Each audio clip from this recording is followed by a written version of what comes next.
আজ 11 এপ্রিল 2024 আমরা যে কান্তরনাথ শিব মন্দিরে 10 থেকে 12,000 ভক্ত, আরো বেশি, তাও কম হবে না।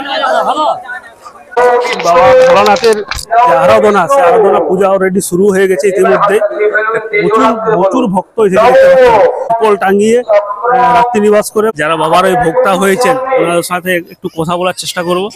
বাবু, আপনি কোথা থেকে আসছেন? আমলাশোলি থেকে আসছি। আপনার নাম? বিকাশ আস। আপনি কত বছর ধরে?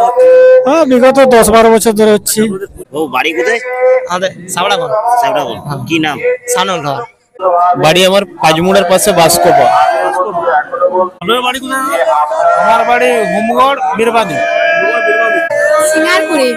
সিঙ্গারপুরে। কি নাম? সুপর্ণ মল্ল। কত বছর ভক্ত হচ্ছিল? প্রথম। কেমন লাগছে? ভালোই লাগছে। পূর্বপুরুষ, আদি পুরুষ, এখানের আদি পুরুষ কুঞ্জবিহারী চক্রবর্তী। উনি বাস করতেন বগুড়ির বনকাটি গ্রামে।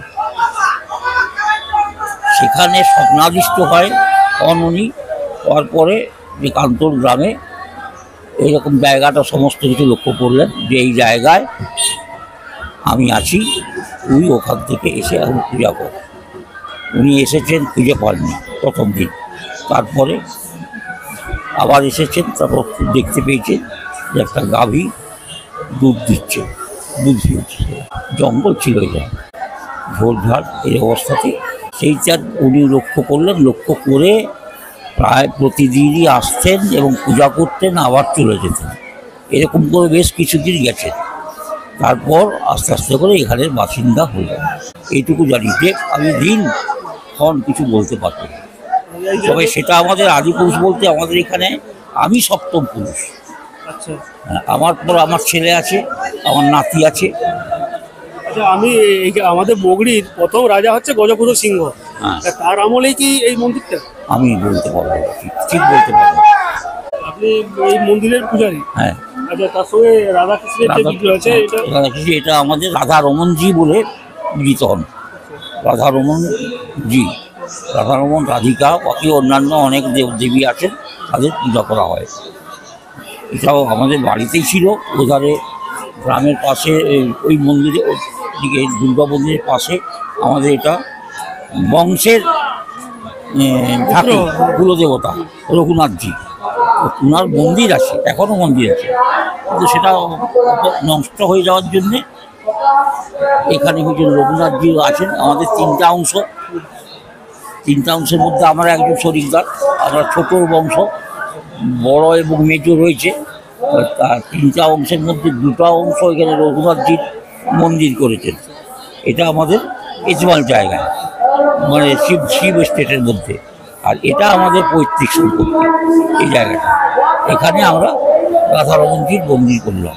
আমাদের রাধারমনজির মন্দির করার পর ওই মন্দিরটা হয়েছে। আমি এখানে দেখছি আপনাদের এই যে বাবা ভোলানাথ, এখানে রাধাকৃষ্ণ ছাড়াও আরো অনেকগুলো মন্দির আছে।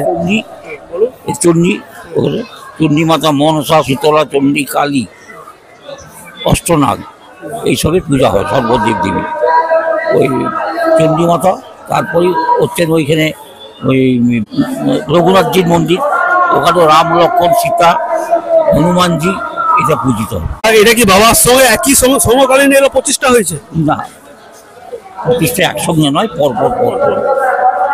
আজকে আনুমানিক কত ভক্ত হয়েছে হতে পারে? আর এবছর খুব বেশি হয়েছে ভক্তা।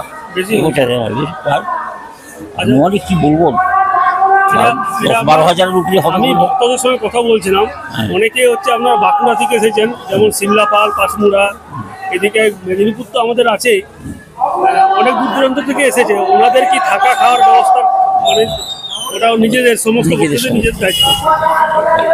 আচ্ছা, এখানে কি অন্নপ্রাশন্ন বা উপনয়নের ব্যবস্থা হচ্ছে নাকি বাবার মন্দিরে? অন্নপ্রাশন্ন কিংবা হচ্ছে উপনয়ন যেটা হয়? হ্যাঁ, হয়। অন্নপ্রাশন হয়, উপনয়ন হয়, বিবাহ হয়। বিবাহটা হচ্ছিল, এখন আপাতত আমরা বন্ধ করে দিয়েছি নানা রকম আইনের। এখানে ধরুন উপনয়ন বা অন্নপ্রাশন্ন কেউ যদি করাতে চায়, কিভাবে যোগাযোগ? আগে আসতে হবে, এসে যোগাযোগ করতে হবে। আমার ছেলের অন্নপ্রাশন বা আমার ছেলের উপনয়ন, আমার ছেলের বিবাহ, এইসব কারণটা এসে বলতে হবে, তারপর তারা ডেট দেবে। আপনার 4 অন্নপ্রাশন তার ডেট অনুযায়ী এখানে পূজা হবে। আচ্ছা, আপনি অনেকক্ষণ আমাদেরকে সময় দিয়েছেন, আপনার শুভ নামটা যদি একটু বলেন। আমার নাম শ্রী নবকুমার চক্রবর্তী। অসংখ্য ধন্যবাদ আপনাকে এই সময় দেওয়ার, এই সুযোগ দেওয়ার জন্য, এতটা ব্যস্ততার মধ্যে আপনাকে। এখানে প্রণাম করতে নেই, মন্দিরে কাউকে কখনো প্রণাম করবেন নি, পায়ে হাত দিবেন কখনো। আপনাকে ছোট বয়সে ছোট প্রাথমিক উপলব্ধি আছে কোনো মন্দিরে। আমার নাম সৌরভ দাস, বাড়ি হুমগড়।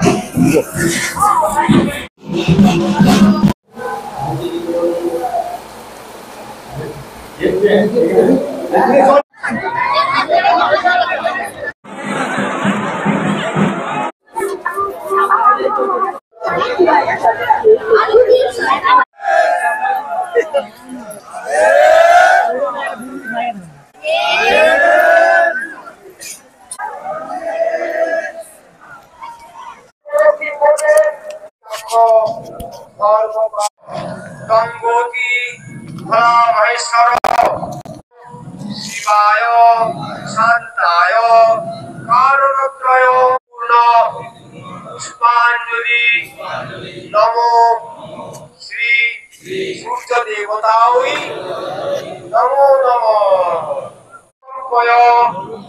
মাং ভক্তং শিবা করো।